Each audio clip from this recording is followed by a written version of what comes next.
మన దేశ ప్రగతికి వెన్నుముక వ్యవసాయ రంగం అభివృద్ధిలో ఉంది. దీన్ని గుర్తించి కేంద్ర మరియు రాష్ట్ర ప్రభుత్వాలు వ్యవసాయ అభివృద్ధికి మరియు రైతులను ఆదుకోవడానికి ఉద్దేశించిన అనేక పథకాలకు సహకరించాయి. ఇన్ని ప్రయత్నాలు చేసినప్పటికీ చాలా మంది రైతులు ఈ ప్రాజెక్టుల నుండి ఇంకా ప్రయోజనం పొందలేదు. అయితే 5 ఎకరాలలోపు వ్యవసాయ భూమి ఉన్న రైతులకు కేంద్ర ప్రభుత్వం ఇటీవల చొరవతో ఒక అద్భుతమైన వార్త వచ్చింది. కిసాన్ ఆశీర్వాద్ను ప్రవేశపెట్టడం రైతులకు వారి భూమి హోల్డింగ్ పరిమాణం ఆధారంగా ఆర్థిక సహాయాన్ని అందించడానికి రూపొందించిన పథకం. ఈ పథకం కింద 5 ఎకరాల భూమి ఉన్న రైతులకు 25,000, 2 ఎకరాల భూమి ఉన్న రైతులకు 5,000 నుండి 10,000 మరియు 4 ఎకరాల యజమానులకు 20,000 వరకు అందుకోవడం జరుగుతుంది. అదనంగా 5 ఎకరాల భూమి ఉన్న లబ్ధిదారులు పీఎం కిసాన్ సమ్మాన్ నిధి యోజన కింద సంవత్సరానికి 6,000 అందుకుంటారు.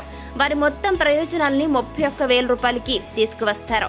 పీఎం కిసాన్ సమ్మాన్ నిధి యోజన అన్ని రాష్ట్రాల్లో రైతులకు 6,000 వార్షిక సహాయాన్ని అందజేస్తుండగా జార్ఖండ్ రాష్ట్రం 25,000 రూపాయల వార్షిక గ్రాంట్ను అందించడం ద్వారా రైతులకి గణనీయమైన ఆర్థిక ప్రోత్సాహాన్ని అందించడం ద్వారా ఒక ఆదర్శప్రాయమైనటువంటి చర్య తీసుకుంది.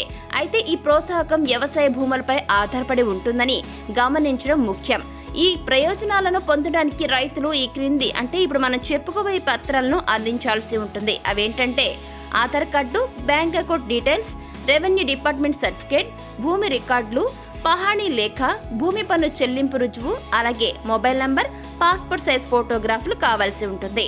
జార్ఖండ్ ప్రభుత్వం అమలు చేసిన పథకంలో నమోదు చేసుకోవడానికి ఈ పత్రాలు చాలా అవసరం.